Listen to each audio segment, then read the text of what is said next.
আজকে আমি সেমাই দিয়ে দারুণ মজার একটা ডেজার্ট বানিয়ে দেখাবো। খুবই সুস্বাদু এই রেসিপি। প্রথম থেকে শেষ পর্যন্ত দেখার অনুরোধ রইল। আশা করি সবারই খুব পছন্দ হবে। তাহলে চলুন দেখে নিন। প্রথমে চুলায় প্যানে নিয়েছি হাফ লিটার দুধ। এখন নেড়েচেড়ে জাল করে ঘন করে নেব। চুলার পাশের দাঁড়িয়ে থেকে অনবরত নেড়েচেড়ে ঘন করে নিতে হবে। নাড়াচাড়া থামানো যাবে না, তাহলে তলায় লেগে যাবে।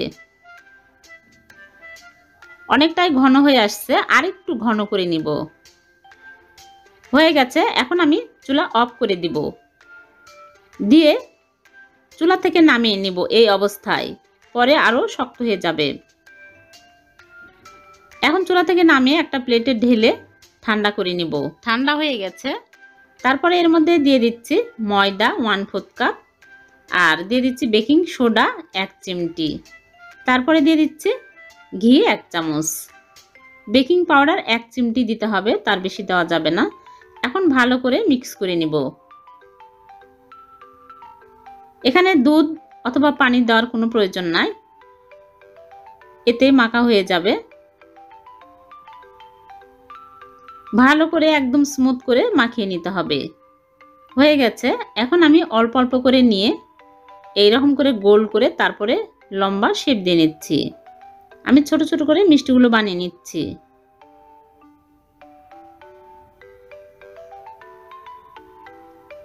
সবগুলো এরকম করে বানিয়ে নিয়েছি, দেখুন অনেকগুলো হয়েছে। এখন এগুলো তেলে ভেজে নেব। চুলায় প্যানে পরিমাণ মতো সয়াবিন তেল দিয়ে তেল হালকা গরম করে নিয়েছি। এখন একটা একটা করে দিয়ে দিচ্ছি। চুলার আঁচ মিডিয়াম আঁচে করে নেড়েচেড়ে ভেজে নিতে হবে। অনবরত নেড়েচেড়ে নিতে হবে, তাহলে সব সাইডে সুন্দর কালার আসবে। দেখুন সুন্দর কালার চলে আসছে। এখন আমি সবগুলো তুলে নিচ্ছি। সবগুলো ভেজে তুলে নিয়েছি। এখন এগুলো আমি শিরার মধ্যে দিব। শিরা বানাবো, এর জন্য চুলায় প্যানে দিয়ে দিচ্ছি হাফ কাপ চিনি, আর পানি দিয়ে দিচ্ছি 1 কাপ। 2টা এলাচ মুখ ফাটিয়ে দিয়ে দিচ্ছি। এলাচের গুঁড়া দিলেও হবে। এখন বলক তুলে নেব। যখন ভালোভাবে বলক উঠে আসবে তখন আমি মিষ্টিগুলো দিয়ে দিচ্ছি। চুলার আঁচ মিডিয়াম আঁচে করে ঢেকে জাল করব 5 থেকে 7 মিনিট। মাঝখানে একবার ঢাকনা খুলে নেড়েচেড়ে দিব। আবারও ঢেকে দিচ্ছি। হয়ে গেছে, 7 মিনিট জাল করে নিয়েছি। এখন চুলা থেকে নামিয়ে নিচ্ছি। চুলা থেকে নামিয়ে ঢেকে এক সাইডে রেখে দিব। আর এদিকে চুলায় প্যানে দিয়ে দিচ্ছি ঘি 1 চামচ, আর দিয়ে দিচ্ছি 3টা এলাচ আর একটা তেজপাতা আর 2টা দারচিনির টুকরা। এখন একটু ভেজে নিব। তারপরে দিয়ে দিচ্ছি কিশমিশ আর বাদাম কুচি। এখানে কাঠবাদাম আর কাজু বাদাম দিয়ে দিলাম। এখন নেড়েচেড়ে কিছুক্ষণ ভেজে নিব। তারপরে দিয়ে দিচ্ছি লিকুইড দুধ। আমি আগে জাল দিয়ে নিয়েছি 3 কাপ, আর দিয়ে দিচ্ছি চিনি হাফ কাপ। চিনি স্বাদ মতো দিয়ে নেবেন।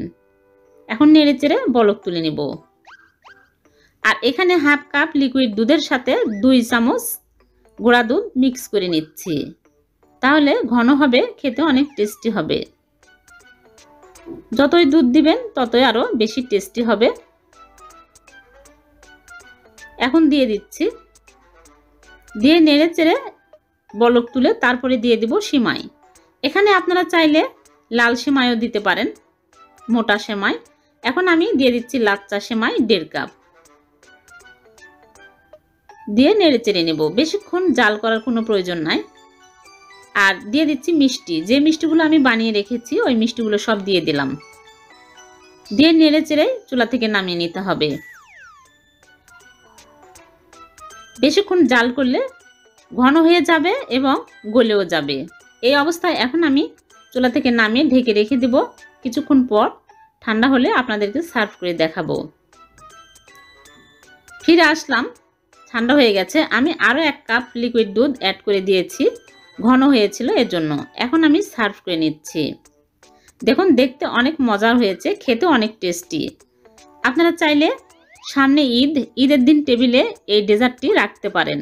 মেহমানরা খেয়ে অনেক প্রশংসা করবে। খুবই টেস্টি এই রেসিপি। আশা করি ভালো লেগেছে। ভালো লাগলে ছোট্ট একটা লাইক দিবেন, চ্যানেলটিকে সাবস্ক্রাইব করে রাখবেন এইরকম সহজ নতুন নতুন রেসিপি পাওয়ার জন্য। আবার দেখা হবে নতুন কোনো রেসিপিতে। সে পর্যন্ত ভালো থাকবেন। আল্লাহ হাফেজ।